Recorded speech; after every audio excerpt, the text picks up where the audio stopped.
Баршаңызға сәлем, менің YouTube арнама қош келдіңіздер. Бүгін сіздермен өзімнің жасап жүрген үйдегілердің сүйікті пирогы чизкейк, яғни сүзбелі пирогтың жасалу жолымен бөлісетін боламын.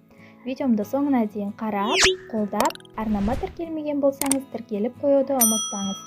Ал ендеше бастайық. Ең алдымен бөлме температурасындағы сары майымызды және шекерімізді ыдысымызға салып миксерлеп алатын боламыз.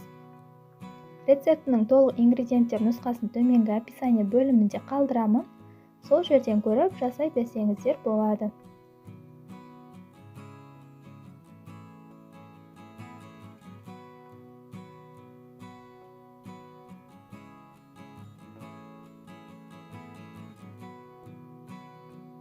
Енді үстінен жұмыртқамызды да салып, оны да жақсылап миксерлеп алатын боламыз.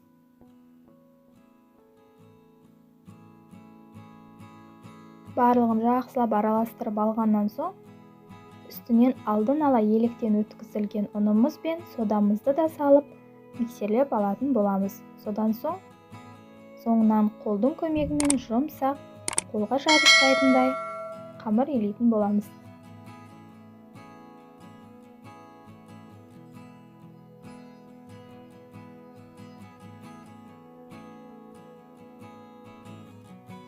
Міне көріп тұрғандарыңыздай қолға жабыспайтындай қамырымыз дайын болды. Енді қамырымызды формамызға қолдың көмегімен жайып шығып салатын боламыз. Мендегі форманың диаметрі 26. Сіздер өз қалауларыңызша басқа да формаларға жасай берсеңіздер болады. Ішіне толық жайып шыққан соң, жан жағын да кішкене 2 сантиметрдей бортик жасап шығамыз. Енді шанышқының көмегімен ортасынан осылай тесіп шығамыз және жан жағын да осылай безендіріп шығатын боламын. Ортасын тесу маңызды, себебі піскен кезде қамырыңыз көтеріліп кетпейтін болады. Дайын болған қамырымызды тоңазытқышқа салып қоятын боламыз. Мен самасына кірісетін боламыз. Сүзбемізді таза ыдысымызға салып, осылай мен шанышқының көмегімен аза бесіп алатын боламын.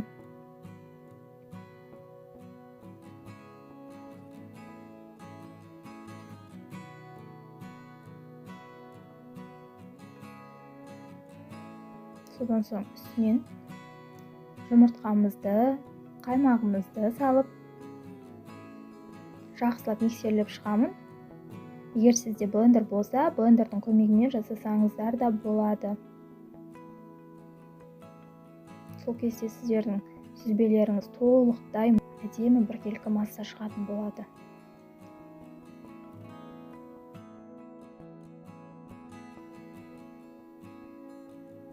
Осылай миксерлеп болғаннан соң, үстінен шекерімізді саламыз. Және шекеріміз ерігенше толықтай тағы да миксерлеп алатын боламыз.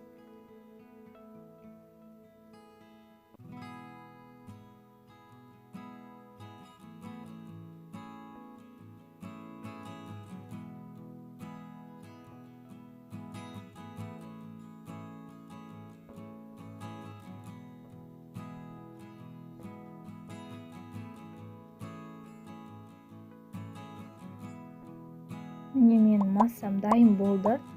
Енді тоңазытқыштағы қамырымызды алып, үстіне осылай ортасына салмамызды қойып, бір тегіс етіп қамырымызға жайып шығатын боламыз. Алдын ала пешімізді 180 градусқа қыздырып қоямыз.